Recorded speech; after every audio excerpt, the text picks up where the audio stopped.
Еврорадио.FM. Вітаю ўсіх слухачоў Еўрарадыё. У студыі для вас працуе Зміцер Лукашук. Гэта сумесны стрым Еўрарадыё і Е-прамовы, які, як звычайна, можна і слухаць, і глядзець праз акаунты Еўрарадыё ў сацыяльных сетках Facebook, Аднакласнікі, ВКонтакце, на канале YouTube.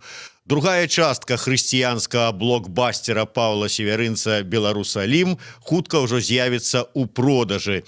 Кніга ўжо друкуецца, наколькі я зразумеў. Абвестку пра гэта аўтар зрабіў, каментуючы сваё паўторнае выключэнне са складу сяброў пэн-цэнтру. Увогуле, пра кнігу, про тое, што там у кнігі, як далей развіваецца сюжэт, ну і пра сюжэты апошніх скандальных гісторый ў літаратурным і не толькі жыцці, мы сёння і пагаворым з маім госцем, літаратар, сустаршыня партыі «Беларуская хрысціянская дэмакратыя», экс-сябра пэн-цэнтру, Павел Севярынец.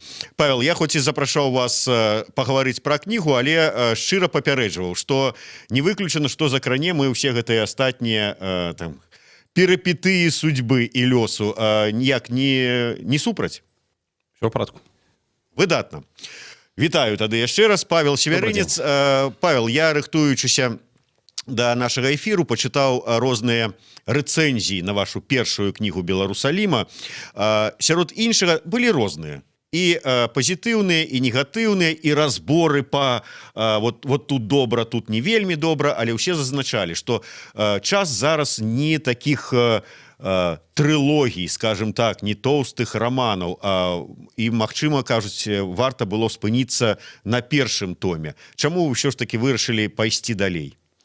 «Беларусалім» — гэта цэльная гісторыя, яна напісаная, я толькі рыхтую да друку і выдаю. І як кожная гісторыя, яна мае пачатак, кульмінацыю, фінал, з яе нічога не выкінеш. Мала таго... Выбачаюся. Мала таго, гэтая гісторыя, асабіста для мяне, аказалася паспяховай. «Беларусалім» пабіў рэкорды «Люблю Беларусь», якая была ў мяне да нядаўняга часу самай паспяховай кнігай. З канца 2017 года такая ўжо «Беларусалім». І менавіта яе тоўсты раман чытаюць. Таму працяг, я думаю, выкліча яшчэ больш увагі, асабліва пасля падзеяў у Пэне. Трэба сказаць, што глыбокага пагружэння у літаратуру, у гісторыю Беларусі, агулам у чалавечай гісторыі нам, беларусам, не хапае.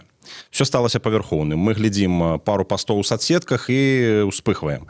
Жыццё праходзіць міма вось па такой паверхні. А сур'ёзны раман — гэта пагружэнне ў сур'ёзныя пытанні, у глыбіню, у адказы, якія трэба шукаць, можа быць, усім народам. Адсюль, я думаю, што «Беларусалім» чакае шчаслівы лёс. Вы так сказалі, што, магчыма, большая нават цікавасць будзе да другой часткі рамана пасля падзей у Пэне. Мне адразу, ведаеце, як у такого паліттэхнолага дзесьці такія закраліся падазрэнні. Можа, вы увесь гэты скандал вы справакавалі дзеля таго, каб падвысіць цікавасць да кнігі? Скандал у Пэне справакавалі тыя, хто мяне выключаў. Я хацеў заставацца ў Пэне, і няма праблемаў, я падаваў заяву на ўзнаўленне, ўрэшце ж з'езд мяне ўзнавіў, але ў парушэнне статуту рада, якая павінна выконваць рашэнне з'езда, паступіла насуперак рашэнню з'езда, то есть мяне выкінула. Но ўжо пабочны эфект ад гэтага ўсё дзейства, скандал, шум, дае пэўную рэкламу. Тут, што называецца, трэба прынамсі браць хоць гэта. Трэба карыстацца, таму што я атрымаў у апошнія дні багата лістоў падтрымкі, тэлефанавалі мне вядомыя і не вельмі вядомыя людзі, запрашалі на прэзентацыі, на кроплі баі, ўсё больш замоваў кнігаў. Таму, ёсць такі эфект. Канешне, мне б хацелася б, каб у пэн-цэнтры, які прадстаўляе беларускую літаратуру на міжнародным узроўні, гэта ўсё адбывалася, і дыскусіі ішлі не пра там свабоду слова альбо што там сказаў альбо не сказаў Севярынец, а менавіта пра літаратуру, што напісаў альбо не напісаў Севярынец, Некляеў, там і Хаданович, хтосьці. Ну, выбачайце, вот ведаеце, можа быть, у нас у журналістаў меркантыльная такая цікавасць, скажем, там да нобелевскага лаўрэата Алексіевич, каб яна пракаментавала любую якую-нибудь падзею, бо цікава, як ставіцца гэты чалавек. Тут і тут таксама тое ж самае, што значыцца вот літаратар не будзе абмяркоўваць нешта іншае, ці не будуць слухаць, што сказаў Севярынец ці не сказаў. Севярынец ёсць асоба. І таму важна, што ён сказаў, заўсёды важна. А тым больш, калі ён сказаў нешта, вот, што грамадствам, назовём это мягка, неадназначна ўспрымаецца, то, безумоўна, это будзе абмяркоўвацца. Магчыма. Тут, як кажу, я не супраць, але, канечне, мне, як чалавеку культуры, хацелася б, каб гаворка ішла, па-першае, у рамках культуры, а па-другое, у рэчышчы зместу, а не формы. Бо змест, ён відавочны, ён перад намі. Беларусь, фактычна рухаецца да канца свету. Тое, што ў нас тварыцца зараз з нацыяй і ў сэнсе свядомасці, і ў сэнсе ужывання алкаголю, самагубстваў, в сэнсе геапалітыкі, нават і ў сэнсе эканомікі, это катастрафічныя рэчы.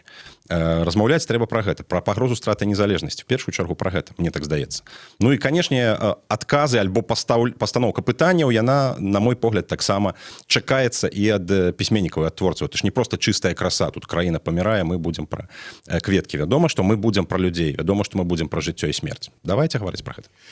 Давайте, я ўсё ж таки сумяшчу і новы раман, і апошнія падзеі. Ваш першы раман назвалі «Беларусалім», першую частку «Беларусаліма». Золак. Да, яго назвалі, вот я ўжо на пачатку сказаў, хрысціянскі блокбастер. Вы згодны з гэтым? І што укладаецца вот менавіта ў тэрмін хрысціянскі? Хрысціянскі. Тут трэба сказаць, што сама гісторыя Беларусі 1000 гадоў. Это ў першую чаргу гісторыя пераламлення хрысціянства. Як палітычная сістэма, это хрысціянская дэмакратыя. Як культура, это на 80% беларуская культура. Як дзеячы, это тыя людзі, якія верылі ў Ісуса Хрыста. Мы хрысціянскі народ. Гэта абысці немагчыма. Ад гэтага нікуды не дзецца. Той, хто ўспрымае народ як проста насельніцтва, якое жыве ў пэўны час на пэўнай тэрыторыі, он глыбока памыляецца. Народ — это тыя, хто жыў, і тыя, хто яшчэ будуць жыць на гэтай зямлі. У гэтым сэнсе Ісус Христос стаіць у цэнтры беларускай культуры. Ісус Христос, які гаворыць па-беларуску, это беларуская нацыянальная ідэя. І абысці яе... не было. Не, паганства-то было, але оно не з'яўляецца асновай. Асновай беларускай пісьменнасці, беларускай культуры, беларускай палітыкі ёсць хрысціянства. Хочам мы гэтага ці не. Мы еўрапейская краіна настолькі ж, наколькі Еўропу 2000 гадоў фармавала хрысціянства. Плюралізм, нават плюралізм, который зараз там дае пэўныя пабочныя эфекты, это наступства хрысціянскай этыкі, наступства хрысціянскай ідэі. Таму, в прынцыпе, гэта абысці немагчыма. Хрысціянскі раман у цэнтры там веруючыя людзі, у цэнтры пытання веры. І калі гаворка ідзе пра канец света, канешне, это прамыя адсылкі да Бібліі, таму што тэма канца свету, тэма Армагеддона — это тэма біблейская, ад гэтага нікуды не дзецца. Таму раман спакойна можна назваць раманам прытчай, раман адкрыццё, хрысціянскі раман можна і так. Ну а наконт блокбастера, магчыма, калісьці Беларусалім будзе экранізаваны. Сцэны, якія там ёсць, яны дазваляюць там пэўныя эпічныя, нават батальныя сцэны. Вось тое, што будзе ў другой кнізе, гэта якраз разгортванне падзеяў, якія былі закладзеныя ў першай частцы. Першай частцы яшчэ менш-больш камернае дзеянне. Другая — выплёскванне хрысціянскага руху па ўсёй Беларусі, нават за яе межы. Тым не менш, вот звярталі усе увагу на тое, як вы апісвалі сексуальныя сцэны ў першым рамане. У другім рамане будуць разварочвацца, яны будуць, можа быць, набываць іншую там яскравасць ці накірункі. Ну, насамрэч, секс — это частка жыцця чалавека. Абысці яе немагчыма. То есть да сексу вы ставіцеся нармальна? Слухайте, я сем'янін, я абсалютна нармальна стаўлюся да сексу і да таго, што Гасподзь даў, чалавеку секс і ў якасці працягу роду, і ў якасці задавальнення. з гэтым усё нормально.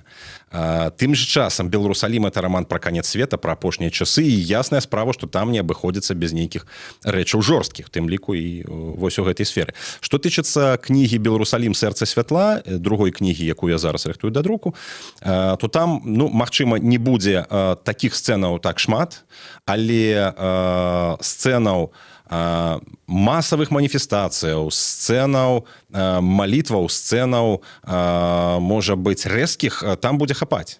Это падзеі, якія разгортваюцца на працягу 1,5 гадоў ад Барысава да Страсбурга, падзеі, якія разгортваюцца ў Віцебску, ў Гародні, ў Берасці, ў Варшаве, ў Маскве, у Вільні. І я думаю, што асабліва цікава пра такія падзеі будзе чытаць жыхарам гэтых гарадоў, тым ліку, дарэчы, Менску. Я вярнуся ўсё ж таки да тэму секса, калі вы не супраць. Я да таго, я сказаў про тое, што от рэцэнзіі чытаў, і там асаблівую увагу, я там некалькі разоў звяртаў увагу, што напісана, што Павел Севярынец вельмі так добрай мовай, вельмі шматслоўна і увогуле яскрава апісваў сцэны сексу. Мне просто вот цікава, вот, да прыкладу, раптам, ну, ўсё ж бывае ў жыцці, мало ли там вот у вас у романе такі, как бы, пайшоў такі паварот, и вот сцену однополого сексу вы здолели пописать? Ну, это пытанне перадо мной не стаяло, я нават не задаваўся ім. Не думаю, што гэта трэба. Што тычыць агулам досведу сексуальнага, у мяне не шмат. Я адналюб. Але што тычыць фантазіі, з ёй усё ў парадку. Ну, нафантазировать-то могли б?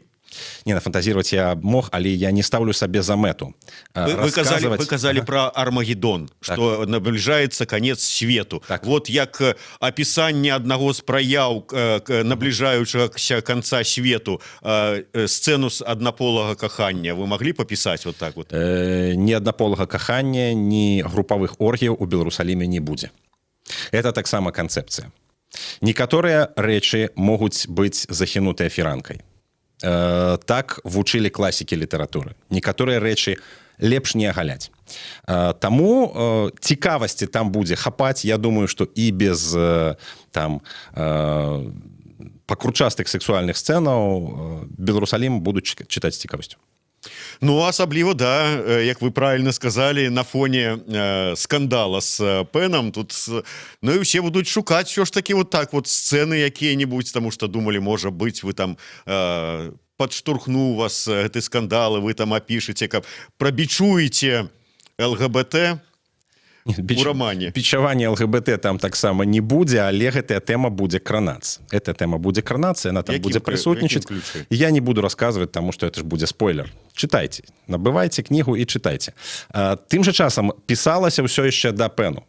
І зараз я толькі вычытваю, карэктура, все шліфуецца, таму непасрэдных як бы прататыпаў падзеяў апошніх дзён там не будзе. Але я думаю, што многія героі сённяшняга беларускага жыцця пазнаюць сябе. Но вы сказали, ўсё ж таки гэтыя нюансы, скажем, однополага кахання будуць нейкім сэнсе там асвятляцца. Ці ЛГБТ тэматыка, скажем так. Вы хрысціянин. Так. Будзе, што вы з разуменнем, і ці як это правильно сказаць, з такім хрысціянскім прабачэннем ставіцеся да вот такіх людзей? Глядзіце, я мала таго, што стаўлюся да іх з добрымі пачуццямі. Я люблю усіх людзей, тым ліку і тых, якія з'яўляюцца удзельнікамі ЛГБТ-супольнасці. Я іх шкадую. Я лічу, што яны глыбока няшчасныя. Вот тая праблема, якая ў іх ёсць, я не ведаю, як бы я з ёй спраўляўся, калі б яна ў мяне была. Разумееце? Больш таго, я ведаю некаторых людзей, якія, будучы прыналежнымі да гэтай супольнасці, маючы цягу, яны стараюцца пераадолець у сабе гэтую цягу. Яны вернікі, яны ходзяць у касцёл, у праваслаўную царкву, да пратэстантаў. І для мяне это людзі, якія ідуць дарогай святасці. Таму, значит, у мяне няма ненавісці ні да геяў, ні да лесбіянак, ні да феміністак, але у мяне ёсць вызнанне, што гей-прапаганда, фемінізм, гендерныя тэорыі — это надзвычай шкодныя ідэалогіі. Трэба раздзяляць грэшніка і грэх. Грэшніка мы абавязаны любіць. Гасподзь любіць усіх людзей такімі, якія яны ёсць. Але ён любіць іх настолькі моцна, што ён не можа іх пакінуць такімі, якія яны ёсць. Мы перарываемся на невялічкую паузу, кароткі выпуск навінаў на Еўрарадыё. Пасля гэтага выпуску навінаў з Паўлам Севярынцам мы працягнем размову і пра новую кнігу, частку другую Беларусаліма, і пра скандал з яго выключэннем з пэн-цэнтру, ну і пра ўсе астатнія праблемныя моманты, якія ўжо закранулі. Дзякуй, вернемся хутка. Еўрарадыё. Гэта толькі актуальная інфармацыя, аналітыка, музыка і крытыка. Мы незалежная крыніца інфармацыі ў тваім рэальным жыцці. Мы першае рок-радыё Беларусі. Мы 24 гадзіны ў інтэрнэце і на спадарожніках. Еўрарадыё. Час ведаць, што адбываецца.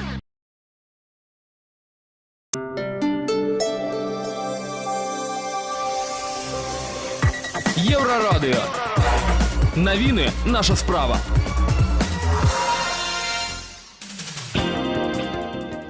Вітаю, каротка пра асноўныя падзеі на гэты час. Выбары прэзідэнта будуць каштаваць бюджэту 18 мільёнаў долараў. Пра гэта паведамляе дэпутатка Ганна Канапацкая, якая выклала праект закона аб рэспубліканскім бюджэце за 2020 год. 1 лістапада спадарыня Ганна паведаміла пра гэта. На правядзенне парламенцкіх выбараў такім чынам было выдадзеныя 22 мільёны рублёў, гэта 11 мільёнаў долараў. Як раней паведамляла кіраўніца ЦВК Лідія Ярмошына, большая частка грошай, 17 мільёнаў, пойдзе на заробкі членаў выбарчых камісій. Беларускамоўны гісторык Ігар Марзалюк выклаў на сваім YouTube-канале перадвыбарчую песню ў жанры рок-балады. 51-гадовы Мірзалюк з'яўляецца дэпутатам Палаты прадстаўнікоў і балатуецца на наступны тэрмін. Фактычна песня – гэта частка яго выбарчай кампаніі. Вы можаце прачытаць і пабачыць на нашым сайце Еўрарадыё FM. Александр Лукашенко падаўся ў Аб'яднаныя Арабскія Эміраты, дзе ён правядзе перамовы з кіраўніцтвам і бізнесам. Адзначаецца, што апрача пытанняў пашырэння гандлю паміж нашымі краінамі плануецца абмеркаваць і развіццё інвестыцыйнай супрацы. У нашай краіне ізноў пацяплее. Да 15 градусаў цяпла чакаецца ў гэтую нядзелю. Заўтра ў суботу будзе ўсё яшчэ халодна. Уначы будзе -3+2, у дзень 3-9 градусаў цяпла, будуць густыя туманы ўначы і раніцаю. А 3 лістапада ў нядзелю кароткачасовыя дажджы, пацяплее ўначы да +6, у дзень да 15 градусаў цяпла. Святлана Адзінец, служба інфармацыі, Еўрарадыё.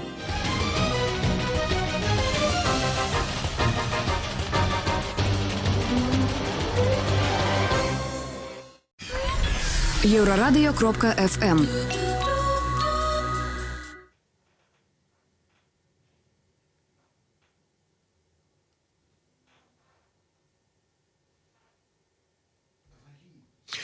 Вяртаемся ў студыю Еўрарадыё. Для вас працуе Зміцер Лукашук. Гэта сумесны стрым Еўрарадыё і Е-прамовы. У нас у гасцях Павел Севярынец, і мы працягваем размову пра яго другую частку кнігі «Беларусалім». Ну і ўвогуле пра ўсё тое, што адбываецца вакол Паўла Севярынца, літаратуры, культуры, гей-прапаганды і гэтак далей.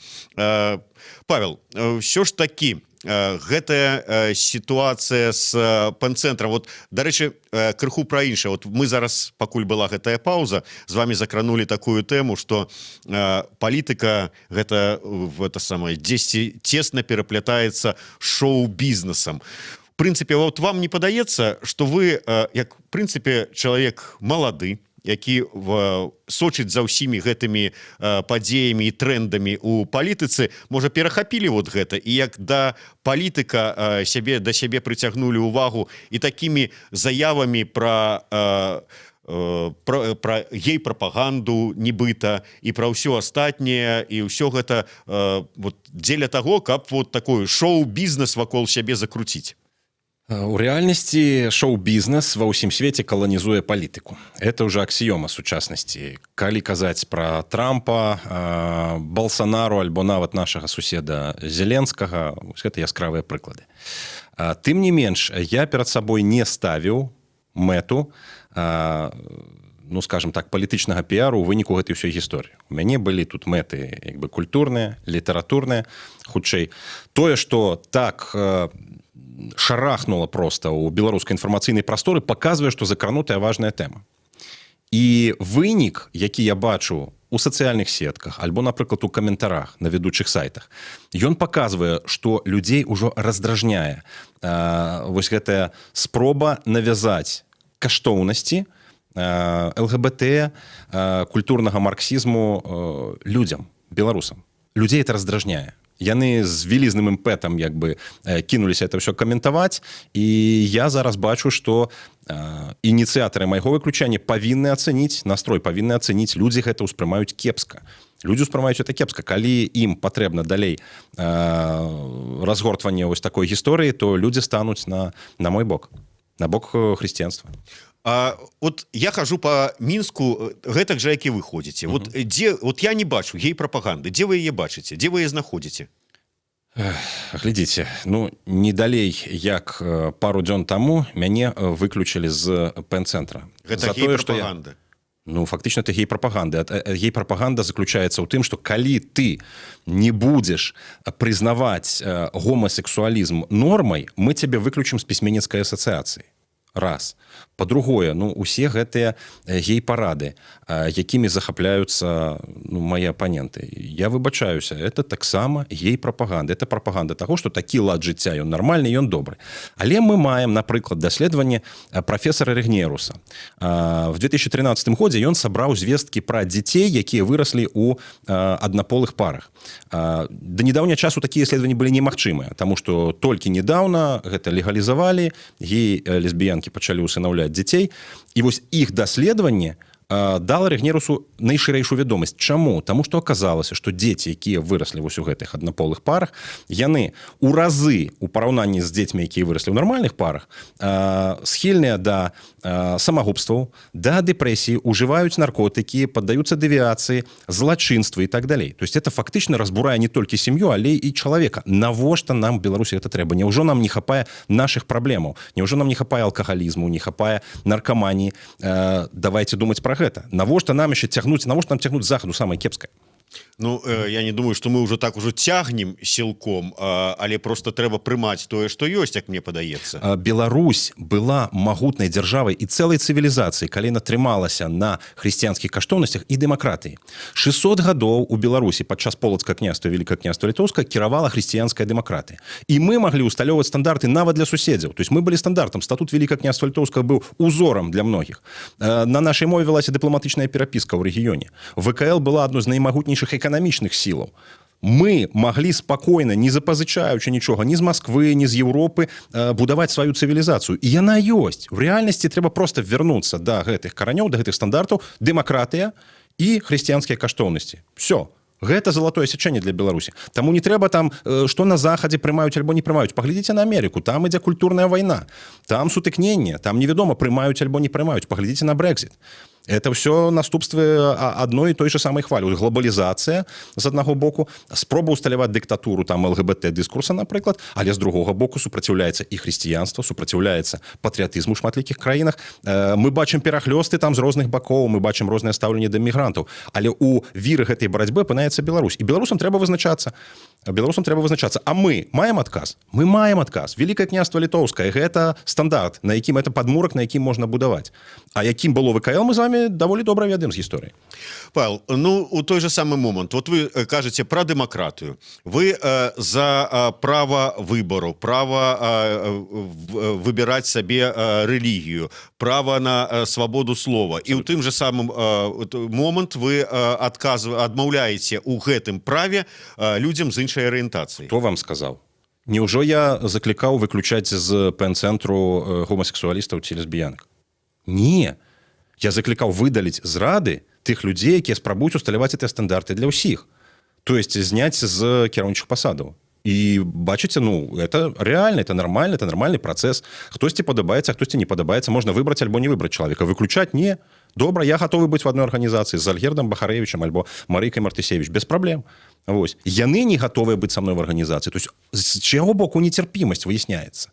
З іх боку. І менавіта гэтая нецярпімасць, якая мае карані ў марксізме, якая мае сваімі наступствамі той же самы бальшавізм, яна і насцярожвае. Яна насамрэч насцярожвае. Всё астатняе, слухайце, я за прыватнае жыццё. Я за тое, каб людзі мелі права рабіць тое, што яны лічаць патрэбным. Да тых пор, пакуль яны не ўшчымляюць свабоды іншых людзей. То есть гей-клубы, ну што ж, раз яны ёсць, значыць яны будуць, так? Гей-газеты, гей-супольнасці, калі ласка. Гей-парад? Не. Дэманстрацыя, як бы спроба навязаць? Не. Тут ёсць тонкая грань. Это дэмакратыя таксама. Дэмакратыя — это ўлада большасці. Паглядзіце, як большасць беларусаў ставіцца да гэтага. Вам дастаткова правесці адзін ці другі экскурс, апытанне, просто выйсці на вуліцу і спытацца. Я думаю, што вы атрымаеце лічбы. Вось дэмакратыя. Это не ермошинская дэмакратыя, это будзе рэальная дэмакратыя ў Беларусі. Ну, не прымаюць гэтага людзі нашы. Не прымаюць. Не прымалі 1000 гадоў таму, не прымаюць зараз. Ну, наколькі я разумею, ўсё ж таки паўстала пытанне, што вас палічылі, назвалі гамафобам. Вы, дарэчы, сябе не лічыце? Я не ёсць гамафобам. Я ж кажу, як можа быць гамафобам чалавек, который не баіцца прадстаўнікоў ЛГБТ-супольнасці, якіх любіць, шкадуе, спрабуе іх навярнуць да Хрыста. Гэта не гамафоб, это хрысціяне. Калі не хочуць, это іх пытанне, конечно. Моя справа настойлівасць, іх справа вырашаць, выберуць яны гэта ці не. Але гэта абсалютна нармальная сітуацыя, это абсалютная дэмакратыя.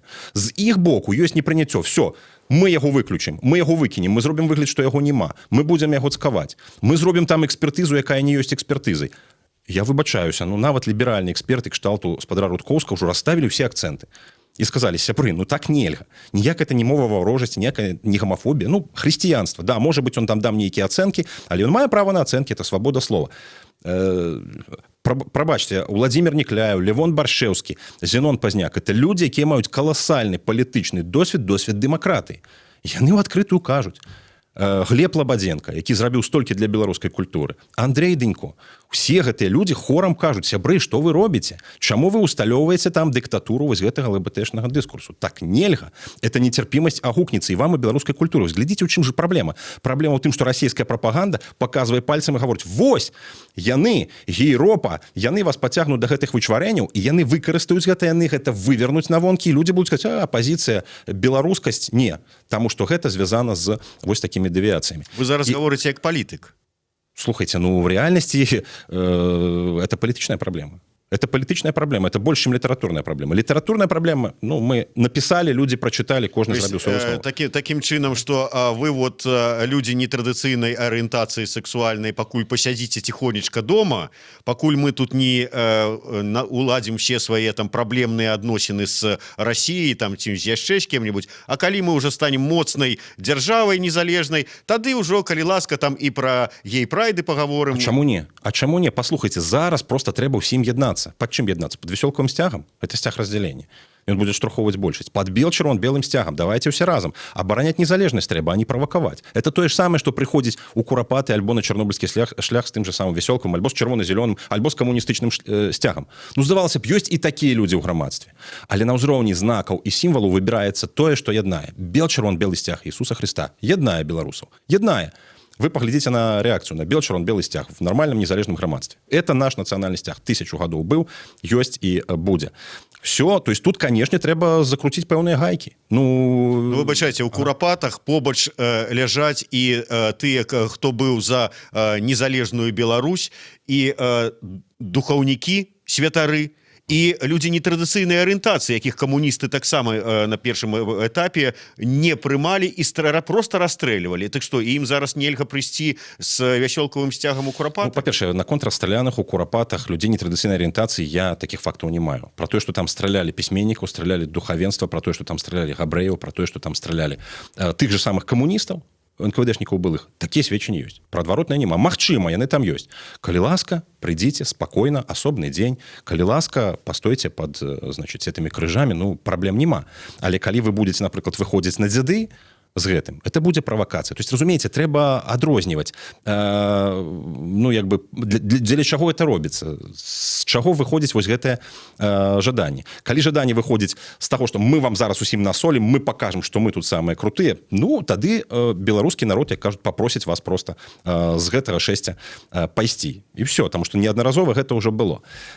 Насамрэч, калі незалежная Беларусь справіцца з пагрозай з боку Расіі, калі мы усталюем нармальную парламенцкую дэмакратыю, такія рэчы будуць дэбатавацца, там будзе трэсціся ўся краіна, это будуць вырашацца галасаванні, прайшоў ці не прайшоў той ці іншы кандыдат в буйных гарадах. Мы это назіраем зараз у Польшы, назіраем это зараз у Амерыцы, магчыма, гэта таксама нас накрые. Свабода, выказвання там і так далей. І гэта нармальны палітычны працэс.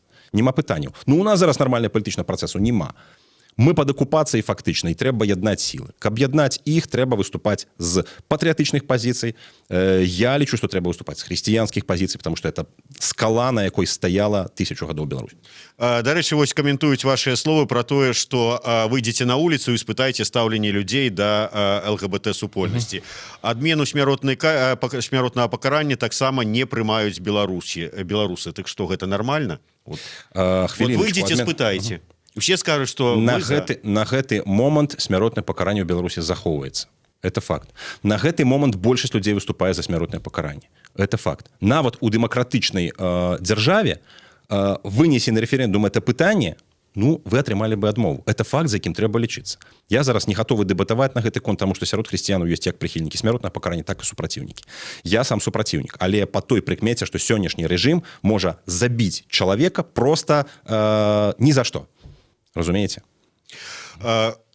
Яшчэ такі момант да пэн-цэнтру вернемся. Вот вы шмат казалі про тое, што 8 пісьменнікаў хрысціян не уключылі, не зрабілі сябрамі пэн-цэнтру. Ўсё ж таки ёсць саюзы па розных там накірунках, куды бяруць усе. Ну вот журналіст, напрыклад, вот ты пішаш нешта, ты маеш права альбо ў БАШ, альбо ў саюз журналістаў уступаць. Пэн-цэнтр, наколькі я ведаю, ўсё ж таки туды вы бяруць не ўсіх запар, хто пачынае пісаць, але лепшых. Это арганізацыя, куды прымаюць тых, хто зрабіў вялікі унёсак у нейкую сваёй галіне, там, у журналістыцы, у літаратуры. Вы можете сцвярджаць, што гэтыя 8 хрысціянскіх пісьменнікаў непрынятых зрабілі вялікі менавіта унёсак у беларускую літаратуру? Зміцер, нема ў пэн-цэнтры крытэрыяў вялікасці. А гэта добра? Нема. Насамрэч, у Саюзе беларускіх пісьменнікаў значна складанейшы фільтр. Каб стаць сябрам Саюза беларускіх пісьменнікаў, трэба прайсці адразу некалькі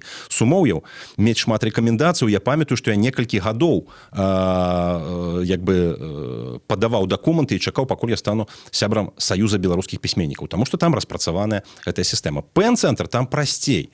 Як уключалі тых людзей, якія зараз выступаюць з патрабаваннямі там выключыць северынца, это ўвогуле асобная гісторыя. То есть ніякіх праблем не было. Уключалі все, бралі просто, як кажуть, ёсць чалавек і бралі.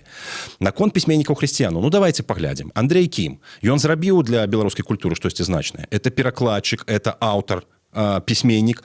Канешне. Андрею Кіму некалькі разоў нават намінацыі там уручалі і дзяржаўныя, там на дзяржаўнай тэлевізіі, і недзяржаўныя. Антоній Бокун. Магчыма, шырокія колы яго не ведаюць, но пісьменнікі-то абавязаны ведаць чалавека, который выдаў новы запавет па-беларуску, і 8 000 новых запаветаў па-беларуску было прададзена. Это адна з самых лепшых кнігаў, калі казаць просто пра продаж беларускамоўных кнігаў за апошнія гады. Ці можна не ацаніць аўтара кнігі «Залаты век Беларусі»? Это той же самый Антоній Бокун. Все пратэстанты Беларусі чыталі эту кнігу, і яны ўзялі гісторыю пра залаты век Беларусі, пра Великое княжество Литовское, з гэтай кнігі пачерпнули. Это десятки тысячаў людей. Человек спрацаваў просто на ўсіх. А Алексей Марочкин, я выбачаюсь, Алексей Марочкин, который таксама падаў заяву на ўступленне ў пэн-цэнтр, аўтар 3 кнігаў, акрамя таго, што ён знакаміты мастак, вядомы за межамі Беларусі мастак, у яго 3 кнігі прозы і паэзіі. Добра, я зразумеў ваша. Такім чынам вінавачанне, што вы хацелі увесці гэтых сваіх паплечнікаў па хрысціянству у пэн, каб з іх дапамогай, можа быць, уладу забраць у гэтай арганізацыі, яны не маюць падставу. Глядзіце, улады у пэн-цэнтры нам не трэба.